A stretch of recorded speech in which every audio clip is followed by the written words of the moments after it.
ये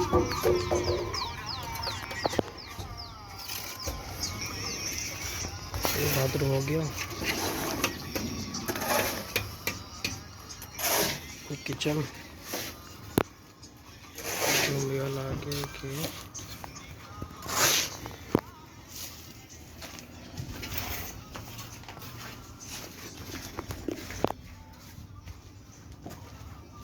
फिर एक अटैच बाथरूम इसका आ रहा है शायद रूम में।